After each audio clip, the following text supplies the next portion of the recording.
Et après, c'est écrit qu'Akadosh Baruch Hu, il sait chaque fois c'est écrit Malach, quand on parle d'un Malach qui était avec les bénis Israël, c'est Malach Hashem.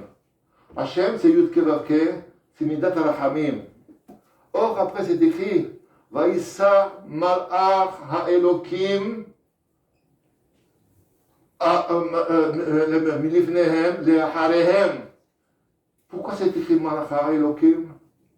Elokim, c'est Midat Adin. Pourquoi c'est Midat Adin? C'est Midat Adin, mais pourquoi est-ce que c'était Midat Adin?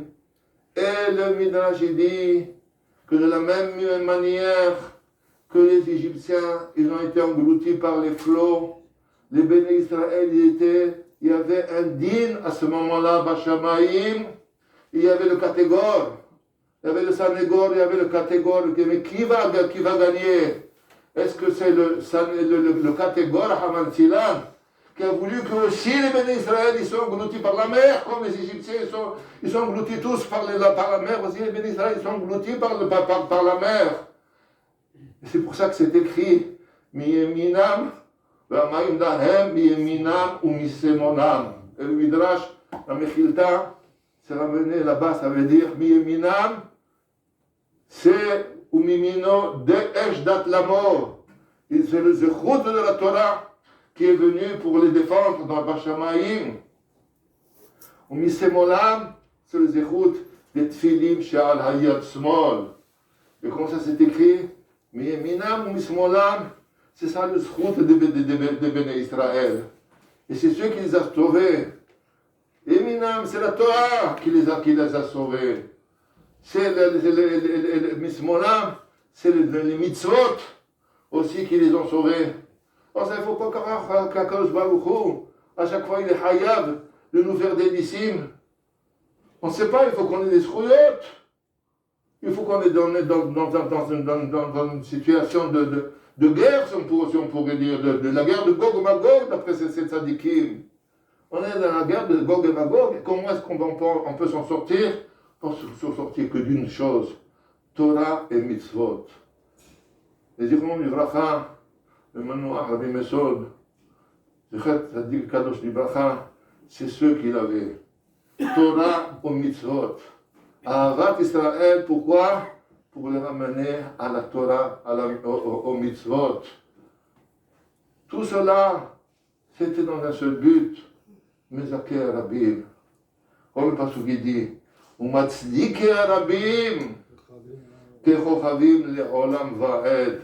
Comme les étoiles qui sont là pour toujours. On ne les voit pas pendant le jour. Et on croit que les étoiles ne sont pas là. Elles sont oui là. Elles sont oui là. La preuve, c'est que le soir, quand le soleil a disparu, et qu'il y a la lune qui n'éclaire pas, à ce moment-là, on voit les étoiles. Nous, on croit que Rabbi Mesod, il n'est pas avec nous. Il est avec nous. Et il est là, pourquoi? Il est avec nous, pour être mitpalel, pour nous, pour le clan d'Israël, parce que sa hava du clan d'Israël elle était immense, elle était infinie. Tout ce qu'il a trimé dans sa vie, c'était pour une seule chose, pour les autres, pour le clan d'Israël. Cette filote, est-ce que vous avez déjà vu une tfila de Rabbi Mesod du Roman de Vracha sans Dmaot? Ça n'existait pas. Toutes ces tfilotes étaient toujours avec Dmaot.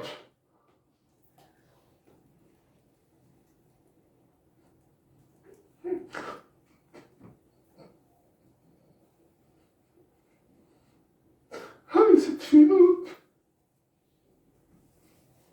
ces brachot, une fois, j'avais dit, vous vous souvenez, M. Bonnet s'en rappelle, j'avais dit, les gens, ils vont en Israël, ils vont autre part pour aller demander des brachot aux tzadikim. Mais ici, il y a un tzadik. Il y a un tzadik qui est là, qui ne demande que cela. Demandez-lui une bracha et vous verrez ce que cette bracha elle a comme valeur. Ça, c'était la tzidkout Morenu et Rabbeinu, Zecher Tzadik Kadosh Libracha, Rabbi Mesod. C'est ce qu'il était. Il était un tzaddik, et il semblait qu'il était exactement à même notre niveau. Il avait la simplicité. Il ne voulait pas avoir des postes, des titres. Il se sauvait de tout cela. Que pour lui, ça avait une valeur, tout cela. Ce n'avait pas une valeur. C'était qu'un moyen. C'était un moyen de quoi? D'être matzdik et arabim, d'être mezaket arabim, d'allumer la flamme chez les béné Israël, de faire en sorte que chaque ben Israël, il soit lui-même aussi un tzaddik. Ces shiurim, il les faisait comme on a entendu, avec une ayit lahavut extraordinaire, parce qu'il aimait la Torah. Il aimait la Torah, il voulait la transmettre. Plus il s'investissait, plus il devenait un feu ardent. Il devenait un feu. Esh, parce que la Torah, c'est Esh d'Atlamo, avec une Torah de feu. La Torah, c'est une Torah de feu. Elle est là pour chauffer le corps de Béni Israël. Et comme le Hafez Haïm, il disait, vous savez que quand quelqu'un il rentre chez lui à la maison, quand la maison n'a pas été chauffée pendant plusieurs jours, et qu'il veut allumer la cheminée pour chauffer la maison, la maison, et quand il fait très froid dehors, c'est pas avec un petit feu on peut réchauffer la maison. Il faut un grand feu. Il faut un grand feu. Alors c'est comme cela. Quand est-ce que quelqu'un peut être mitlahev? Quand il écoute un moussar extraordinaire, comme ceux que, Zichron Livracha, à Tzadik, Rabbi Mesod, il donnait à tout le monde, à sa keïla, à ses amis, à toutes les autres personnes. C'était ça, c'est ce qu'il était, c'est ce que lui-même, il avait comme héritage de ses rabbanim. C'est ce qu'il transmettait. Il avait cette même flamme qui était celle de ses rabbanim, qu'il avait en lui-même, de sa famille, bien sûr aussi de sa famille, et de tout le clan d'Israël, de tout ce qu'il avait étudié. Et tout ce qu'il étudiait, on très bien que il terminait le chasse chaque année. Il faisait le Dafayomi, pas toutes les années, mais tous les 7 ans, il terminait le chasse. Combien de fois il a fait le chasse? Combien dans sa vie, plusieurs fois il a terminé le chasse? Parce qu'à part l'étude qu'il avait régulière avec tout le monde, son étude régulière d'une Gemara profonde, il avait aussi révisé les Gemarot les unes après les autres. Et c'est ça veut dire que la vie d'un juif, c'est ça. Elle ne peut être que s'il est avec le Talmud, avec la Gemara, avec les Hachamim, avec tout ce qu'il y a dans la Gemara qui est extraordinaire, un savoir incommensurable. Aucune encyclopédie elle peut contenir tout ce savoir qu'il y a dans le Talmud. Si ce n'est, où est-ce que, comme le Rav Eman, il dit, où est-ce qu'elle est la Torah? Elle est dans la tête des Hachamim. La Torah, elle est là, Vadaï, on embrasse, c'est le Sefer Torah. Mais la Torah entière, Torah chez Birtav et Torah chez Beralpé, où est-ce qu'elle est? Elle est dans la tête des Hachamim. C'est là-bas qu'elle se trouve. Pourquoi est-ce qu'on doit se lever devant un Hacham? Pas pour lui. Lui n'a pas besoin de cela. Il y avait des Hachamim qui arrivaient à la choule le premier. Pourquoi? Parce qu'ils ne voulaient pas déranger les gens pour qu'ils rentrent après et que les gens se lèvent devant lui. Il venait le premier pour que les gens ne se lèvent pas devant lui. Ils n'ont pas besoin de kavod. Tout ce qu'ils avaient besoin, c'est que les gens ils prennent de lui le moussar, la Torah, les mitzvot. tout ce qui est quelque chose qui est mésaké les gens, qui fait que les gens deviennent aussi des tzadikim, des gens de Torah, des Torah, qu'ils aient envie d'élever leurs enfants dans les mosdot de Torah, dans les institutions de Torah, là où c'est que la Torah est enseignée, ensuite dans les yeshivot, dans les kolélim, et que ces gens-là deviennent des hachamim, deviennent des personnages qui seront transmetteurs ensuite de cette Torah. Parce que la Torah, où est-ce qu'elle est? Dans la tête de chaque hacham. Et plus on fera de quelqu'un hacham, plus on fera que dans sa tête, il n'y aura que cela, et non pas les shtouyot de ce olam hazé. C'est ça que, du fond du Vracha, le Pasuk, il nous dit au sujet des tzadikim, les maskilim yaziru kezoarakia. Les maskilim, c'est ceux qui sont dans la Torah et dans la mitzvot toute leur vie. Comme dit le Vracha, Amanoah, Rabbi Mesot Hamour, Yecher Tzadik Kadosh du Vracha, kezoarakia, comme la clarté du ciel. Umatzdike Arabim, et celui qui enseigne la Torah, celui qui cherche à faire que les autres ce soient des personnages, de gens de Torah. Kakochavim le olam, c'est comme des étoiles. C'est une étoile. Zichron Levacha, c'est une étoile. Il est allé, mais il nous éclaire.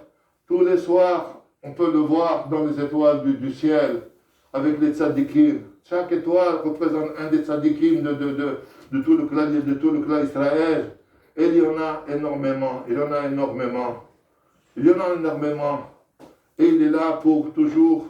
Vadaï que dans le ciel, il est encore là-bas, devant, en tfila avec Dmarot, pour demander Rahamim à Kadosh Baruch Hu, pour תיבדל לחיים טובים וארוכים, אדם חמור, שתהיה בריאה ושלמה, רק בשמחות, תמיד עם כל הבנים והנכדים, הנכדות, הבנות, וכולם, tous l'entourent, que tout le monde puisse l'entourer et être véritablement encore un petit peu remplacé le chef de la tribu, pour donner l'exemple, et que les petits-enfants, ils voient cette tzadikim, qu'ils veulent, qu'ils aient ce sentiment de vouloir aimer à faire ces actions-là,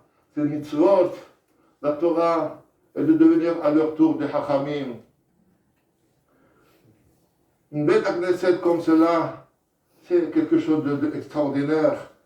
C'est qu'il a eu autour de lui des gens qui ont eu ce cœur de vouloir également l'aider dans son message, de faire qu'il y ait un beau Beth Knesset, qu'il y ait un Beth Knesset qui se fait, pas avec un rabbin. C'est qu'un Beth Knesset avec un rabbin. C'est les tfilotes, puis Shabbat, un petit Dvar Torah, n'importe comment, et puis voilà, c'est tout. Le rabbin, et puis peut-être le dimanche, apprendre le Aleph Bet aux enfants. C'est pas du tout cela. Voilà ce que c'était dans le Beth Knesset, d'avoir un tzaddik devant nous, comme Rabbi Mesod et comme le Vracha, et d'avoir des gens qui veulent suivre ce même chemin. Et cet amour qu'il avait, il savait le transmettre. Par l'action, par ce qu'il faisait, par l'amour qu'il avait pour les autres, automatiquement, il transmettait aux autres. Par son limoud, qui était un limoud de feu, qui était un limoud de Esh, un limoud d'une étude, quand il enseignait la Torah, quand il enseignait la Gemara, c'était quelque chose d'extraordinaire, parce qu'il aimait transmettre, et c'était de tout son cœur, avec toutes ses forces, ardemment, qu'il transmettait tout cela à tous les autres. Et c'est ce qui nous a laissé comme un message. Vous voulez que la Torah, elle soit transmise à vos enfants? Aimez la Torah. Montrez à vos enfants combien que la Torah, elle est émette. combien que vous aimez la Torah. On raconte l'histoire de quelqu'un qui étudiait. Il allait, le dimanche matin, il allait au Beth Knesset pour étudier. Il avait des shirolim, il avait du travail, de l'étude et tout. Et un jour, il a demandé à son fils, il lui a demandé, mon fils, qu'est-ce que j'aime le plus? Son fils, il a réfléchi, il lui a dit, tu aimes la dafina. Quoi? C'est ce que j'aime? Comment tu peux dire une chose pareille? Il dit, c'est bien simple. Parce que Shabbat, à table, à midi, quand maman va apporter la dafina, tu me demandes de dire un Dvar Torah. Et au lieu d'écouter ce que je te dis dans le Dvar Torah, tout de suite tu te mets à manger la dafina. Donc qu'est-ce que tu as choisi? Mon Dvar Torah, la Torah, ou bien la dafina? La dafina? Oh, le pauvre, il ne savait pas où se mettre. Il a dit combien que mon fils, voilà, qu'est-ce qu'il est resté. C'est sûr qu'il a commencé à pleurer comme de ce qu'il faisait. Et à partir de ce jour, toujours, tous les Shabbatot, il faisait attention à écouter ce que son fils il lui dit comme Dvar Torah, et lui posait des questions, et il répétait ce qu'il avait dit pour lui montrer la hashivut, l'importance de ce qu'il avait dit. Ah, quand un enfant, on a élevé de cette manière, on lui a montré que ce qu'il disait, c'était important. Ce qu'il disait en tant que Torah, c'était quelque chose d'important. Ça met automatiquement dans le cœur de cet enfant cet amour de la Torah, cet ahavat Israël, cet ahavat de faire en sorte de devenir un Talmid Chacham, d'avoir dans sa tête rien que la Torah et non pas les shtuyot.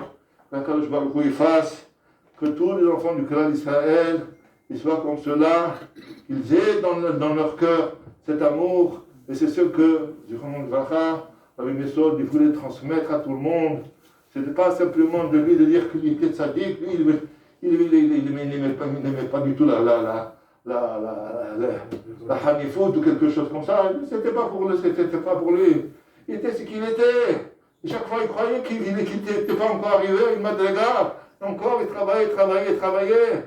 Mais l'essentiel, c'est que sa keïla, les gens qu'il connaissait, les gens à qui il transmettait, les enfants, les petits-enfants, ils soient véritablement dans cet amour de la Torah, dans cet ahavat à Torah, et que ça se transmette, que le clan d'Israël il grandisse toujours avec cette Torah. Parce que, pourquoi? Parce que Esh Dat la mort, ce monde, c'est un monde qui est de feu. Un monde de feu. Et ce feu risque de nous brûler. Avec quoi? Le feu, on peut le combattre avec le feu de la Torah. Avec le feu de la Torah, quand on a véritablement cet amour de la Torah, c'est de s'asseoir et de savoir qu'un dame de Gemara, c'est du feu. Et de se transmettre ce message à nos enfants, à nos petits-enfants. À ce moment-là, c'est ce que tout le monde pourra avoir une famille. Les Shem Ultif Eret, et que le Zecher du Tzaddik sera toujours là, parce qu'il n'a jamais disparu. Il n'a jamais disparu, il est toujours là, il est toujours près de nous. Pourquoi il est près de nous? Parce que lui-même, dans le ciel, on est proche de lui, on est proche de son cœur, on est proche de cette filote. Que son Zechut, il soit en aide, les Ishto, les Mishparto, les enfants, les petits-enfants, à tout le clan de la Keïla, et à tout le clan d'Israël, ensemble. Amen.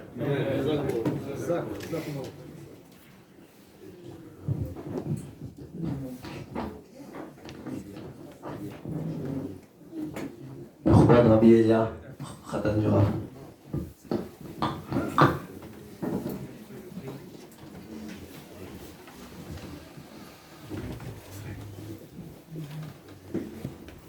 Je te מחבר un shir. Je te מחבר un shir pour...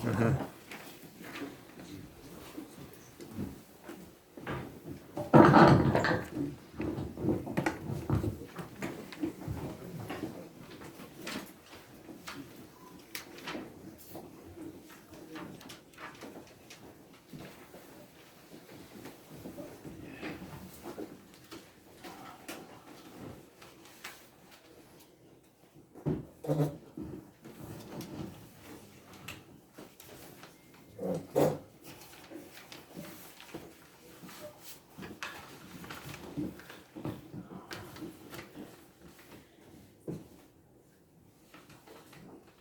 très difficile pour moi de prendre la parole maintenant, surtout après tous ces spédimes-là, très émouvants.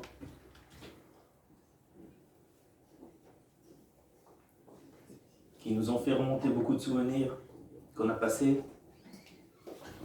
Avec Moreno Arav, Mori Vechami, Arav Hamoud.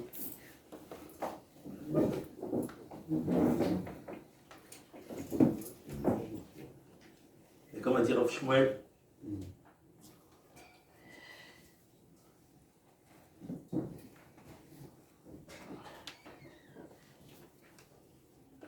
on a le devoir de parler quelque part.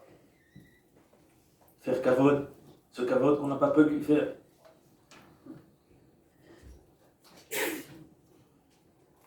Il n'a pas pu avoir une levaya comme il le méritait, des shiva comme il le méritait, des shloshim comme il le méritait. Alors moi ça.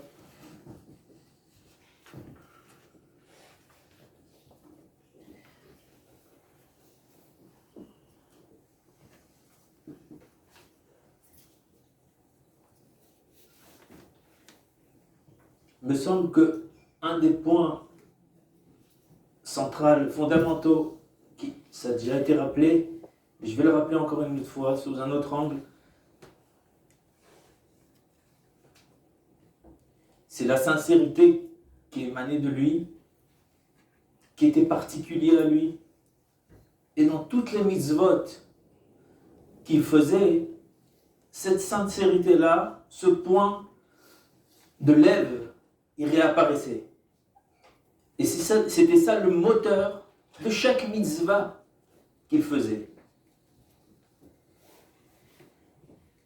C'est écrit Vayu adevarim haele asher anochi metzavecha hayom al levavecha veshinantam levanecha. Chachamim disent le Hachik ramène la juxtaposition al levavecha veshinantam levanecha. Si on veut enseigner à des élèves, on veut éduquer des enfants, il faut que d'abord ces enseignements nous pénètrent à l'evavecha, qu'on les sente au plus profond de notre cœur. Et à ce moment-là, veshinantam levanecha, à ce moment-là, on pourra les faire passer, les transmettre à nos enfants, à nos talmidim. C'est ce qui est marqué, c'est dans Michelet. Chesed ve'emet al yazvecha kasherem koshrem al gargonetecha katevem al luach libecha. Le même yesod, si on veut que on arrive à que ce soit kasherem koshrem al gargonetecha, c'est-à-dire qu'il soit pour nous une transmission, on arrive à les transmettre, le garon, par la voix. Il faut effectivement que ça soit katevem aloach libecha. Il faut que ça soit gravé dans nos cœurs.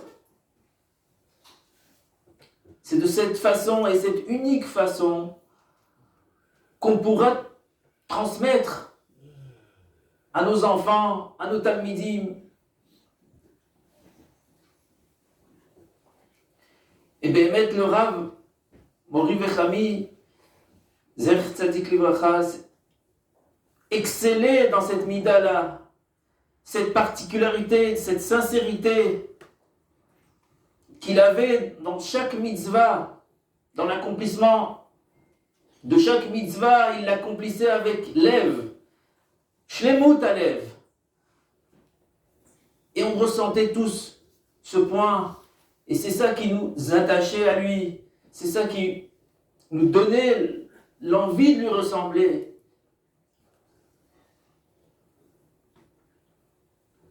Et comme dit la suite du pasuk, si Béhémet, l'homme, il arrive à graver ses enseignements sur son cœur. Et à ce moment-là, on pourra les diffuser et on pourra trouver grâce aux yeux des hommes et d'Akadosh Baruch Hu. Et c'est ça qui a fait qu'il a trouvé grâce aux yeux de tout le monde. Shmo hayolech lefanav. Il n'y avait pas un endroit où on ne connaissait pas. Rav Chamu Zertzek Libracha.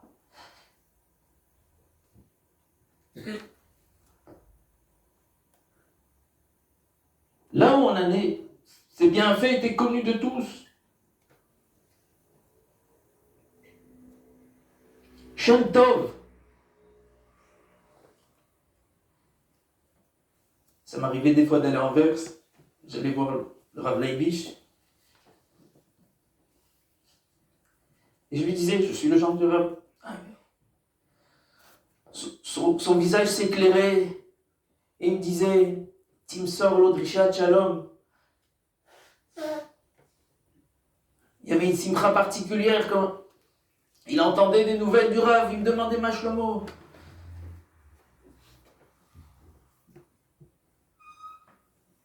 Il était cher aux tzadikim de la génération, aux talmidei chachamim.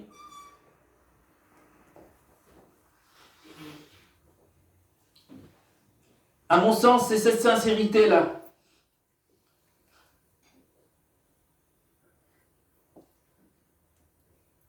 Se lève, que tout le monde sentait, un homme intègre.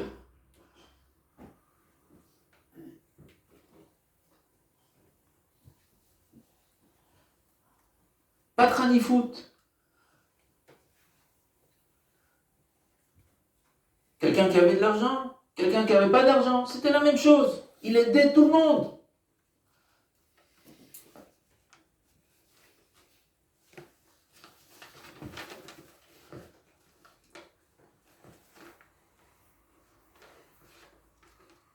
Vishinantam, puisqu'on parle de ça, on ne peut pas passer à côté, comme l'a rappelé Rav Ezriel, la chante Chidoud.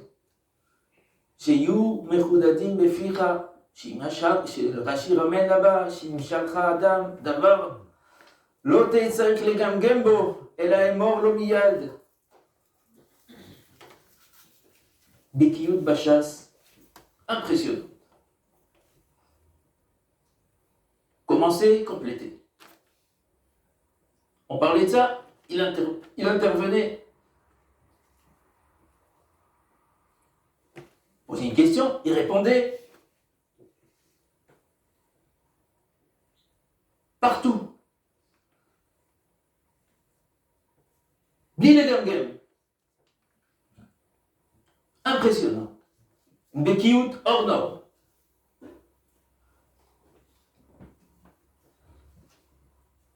Baki Bachas, Shulchan Aruch.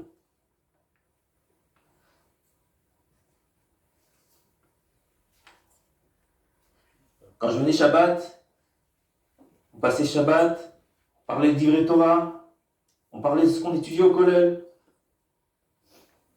On arrivait de présenter quelquefois, discuter avec lui des sougiotes qu'on étudiait, Beyoun.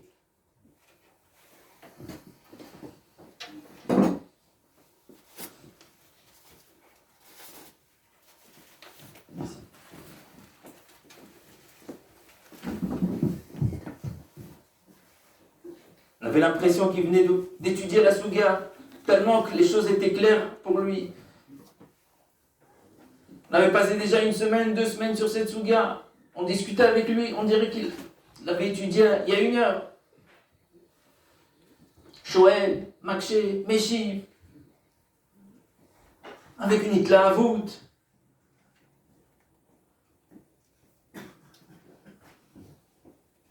C'était pour moi un chizouk de voir ça.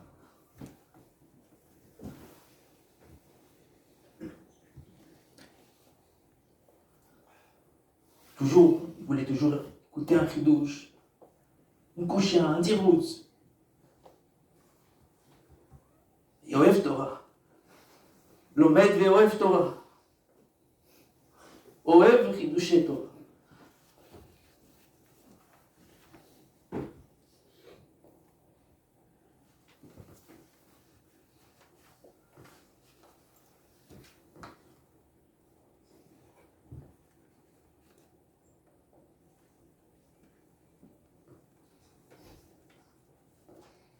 On a déjà parlé de cette Nikuda ici. C'est que cette Nekuda de sincérité, sa sincérité,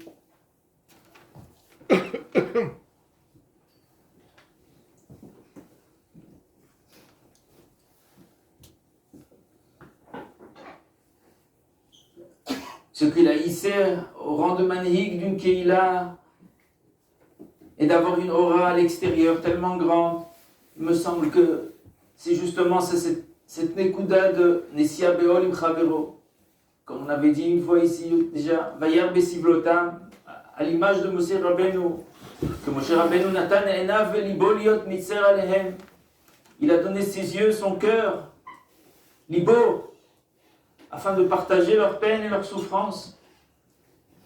Moshe Rabbeinu, Moreno Arav, Mori Bechamid, pareil. On sentait, quand on venait lui parler d'un problème, on sentait qu'il avait la peine pour nous. Il partageait notre peine. Combien de fois on l'entendait dire: ah, je suis Betsar pour un tel. Ah, je suis Betsar pour ceci, pour cela. Je suis Betsar. Partager les souffrances d'autrui. Nosé Beol im Chavero.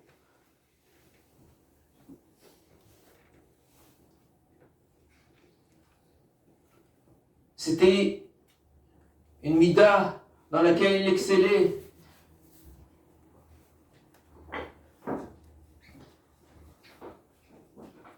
À l'image de Moshe Rabbeinu, on avait ramené aussi un chidouche du Meshech Chochma qui disait, dans cette paracha Yitro, que Moshe Rabbeinu il a nommé le premier enfant Gershom.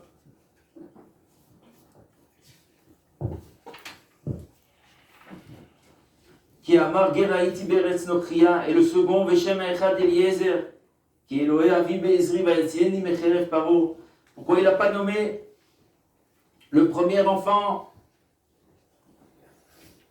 en souvenir de son sauvetage personnel, Vayatzileni Mecherev Paro, mais plutôt il a nommé le premier enfant par rapport à un tsar qu'il avait vis-à-vis des autres, qui Geraïti Beretz Nokria, ou vis-à-vis de lui-même d'abord. Qui Geraïti Beretz Nochia, malgré qu'il a grandi dans le palais de Paro, il était le genre de Yitro, malgré qu'il a eu des facilités, il s'est toujours considéré comme Geraïti Beretz Nochia. Pourquoi? Parce qu'il a partagé le tsar du clan d'Israël. Et c'est justement ça. C'est pour ça qu'il a appelé son premier enfant Gershom. Parce que c'est justement ça qu'il voulait rappeler, plus que tout. C'est justement ça qui était essentiel à ses yeux. Le Nosé Beol im Chaverav. Et ça venait en premier lieu, même avant son propre sauvetage, sa propre reconnaissance personnelle. C'est pour ça qu'il a nommé son premier enfant Gershon et le deuxième Eliezer. À l'image de Moshe Rabbeinu, le Rav également. Partager les douleurs des autres.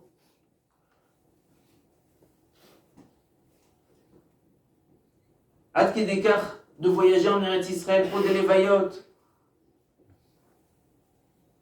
pour accompagner les endeuillés, pour réconforter les endeuillés.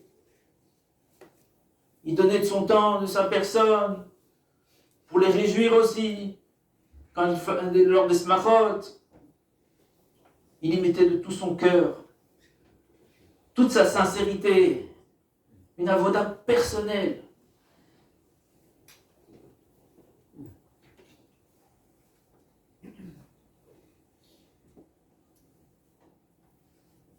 C'était sincère.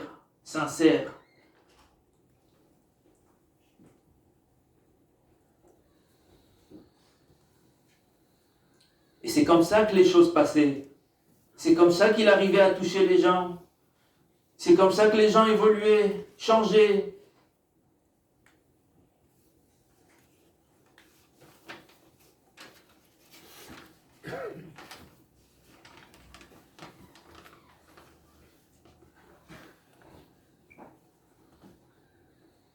Yitro, dans la paracha, on voit qu'il demande à Moshe Rabbeinu, Madou ata yoshev levadecha, vechol ha'am nitzav alecha, min haboker ad ha'arev.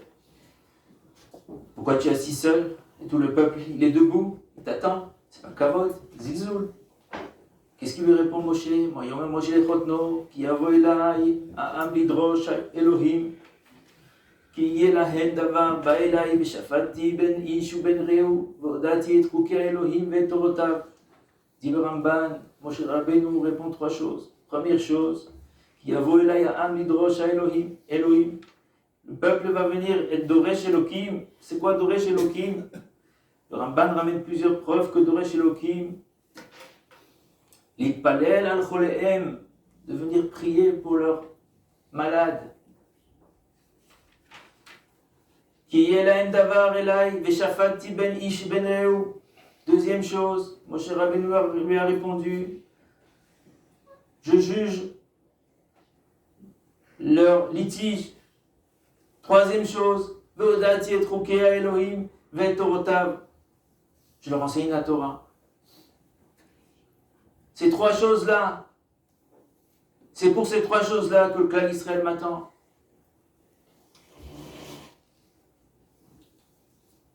Fait remarquer le natif. Ve'odati et chukei Elohim. C'est quoi chukei Elohim? C'est la Torah, c'est les mitzvot. Pourquoi on appelle ça chukei Elohim? Chukei Elohim, c'est un mishpat, c'est pas un chok. Il y a une compréhension. Dit le natif, c'est ça que Moshe Rabbeinu a répondu à Yitro. Il y a des mitzvot où il y a une part de chok, ou même si on peut peut-être la comprendre d'une façon logique, mais il y a toujours une part de chok, et une part de chok qu'on ne peut pas comprendre. Et c'est justement pour cela que je veux moi-même leur enseigner. À l'image de Moshe Rabbeinu, Mori Bechami, Zecher Tzedek Livracha, aussi voulait faire les choses lui-même. Parce qu'il avait quelque chose à faire passer. Il avait quelque chose à enseigner. Comme l'ont rappelé précédemment, Psuké des Imra, Mila be Mila. Pourquoi? Parce qu'il avait quelque chose à faire passer. Il voulait montrer comment on fait Psuké des Imra. Continuer jusqu'à Ishtabar. Il y avait le Shaliach Tzibour qui montait. Peut-être ce serait attendu à ce qu'il laisse la place au Shaliach Tzibour. Non, continuez. Yotzer, Kriyat Shema. Alors il faut lui demander, Rav, pourquoi vous ne laissez pas le Kriyat Shema à faire par le Shaliach Tzibour? Il dit non, ça je ne peux pas. Je dois montrer comment on fait Kriyat Shema. Je dois enseigner comment on fait Kriyat Shema. Shulchan Aruch qui dit Kriyat Shema, Bekavana, Ve'ema, Ve'ira, Retet, Ve'zea. Ça demande un apprentissage. Ça, il faut que je sois d'abord, je sois Moser. J'apprends aux gens comment on fait Kriyat Shema. Après, peut-être, arrivera un moment où ils le feront, où le Shaliach Tzibour le fera. Et c'est bien ce qui s'est passé ces derniers temps. C'est le Shaliach Tzibour qui le faisait. Mais avant, tout le temps, c'était le Rav qui le faisait. Parce qu'il avait un message à faire passer. S'il ne déléguait pas, c'est parce qu'il avait un message à faire passer. Il avait quelque chose à enseigner.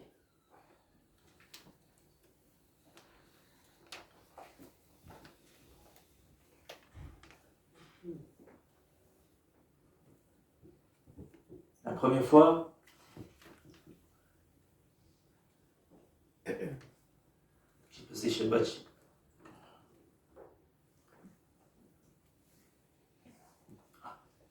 J'étais fiancé, c'était à la montagne.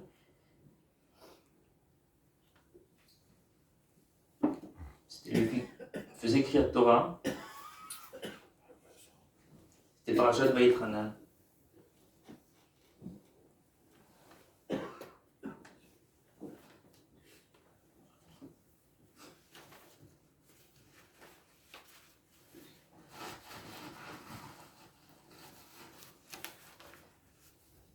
commence Vaïtranan.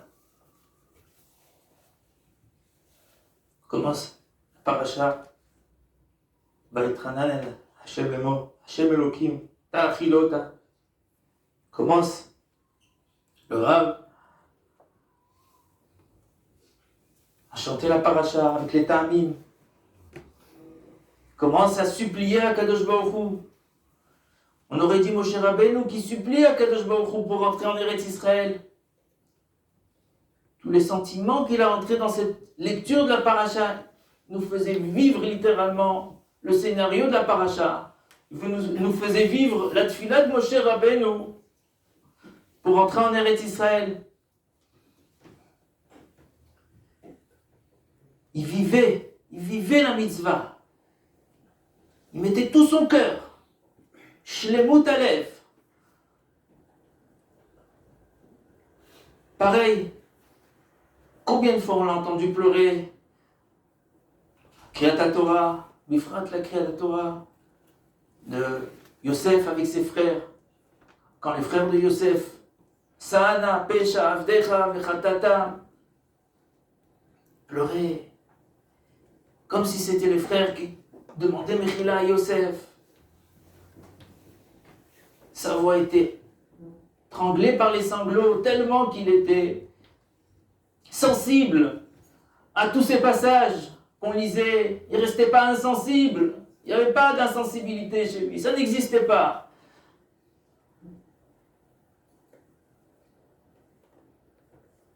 Il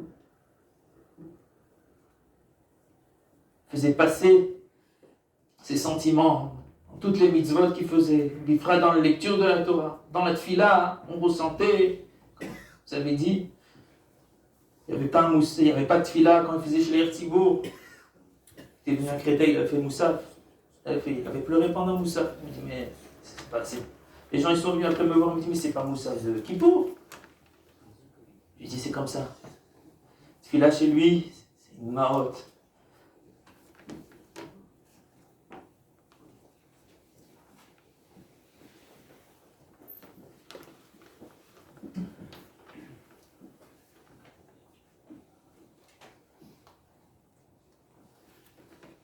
Lev Tov, Ahin Tova.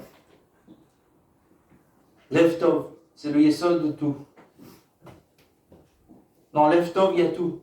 S'il y a Lev Tov, il y a toutes les midot Tovot. Tout ce qui empêche, c'est le Lev. Et tout ce qui permet de réaliser des grandes choses, c'est le Lev. Bon, Hashem le Rav, il avait un Lev Tov. Rachav. Aïn Tova. Dans ce Lev Tov, il y avait Aïn Tova, il y avait Akol. Combien de fois le Rosh Yeshiva de la Yeshiva de Be'er Yaakov, peut-être 2 fois, il m'a raconté l'histoire, tellement qu'il était mitpael de cette histoire. Il était venu ramasser de l'argent pour sa Yeshiva de Be'er Yaakov.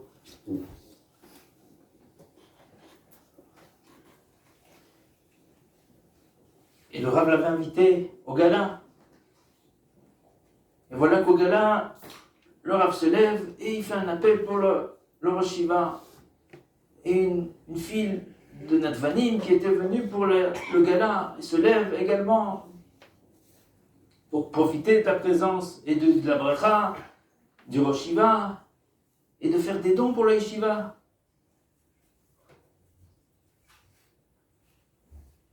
Et c'était une queue. Il y avait peut-être au moins une quinzaine, une vingtaine de personnes qui attendaient leur tour pour donner, pour avoir une bracha.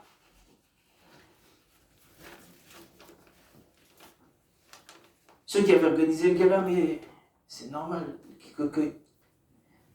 Peut-être à un autre moment, pas maintenant.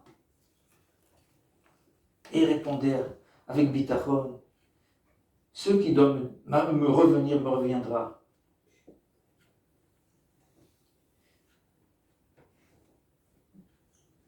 Et c'est pas une fois qu'il a fait. Une deuxième fois, il a refait encore un autre gala. C'est représenté la même situation.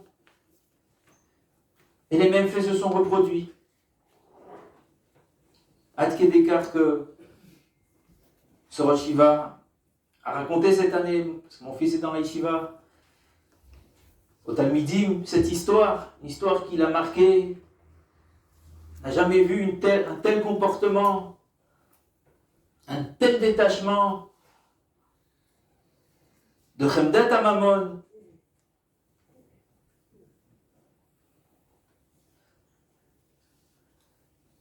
C'est encore une fois une expression de ce Lev Tov, de ce Haïm Tova, de son Bitachon.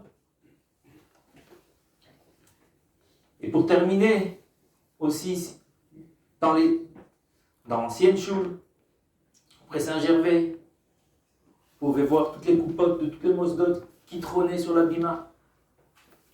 Il n'y avait pas que la coupa de Mekor Chaim. Il y avait toutes les coupotes de toutes les institutions. Il y avait un Victor Zak qui était mémouné pour faire les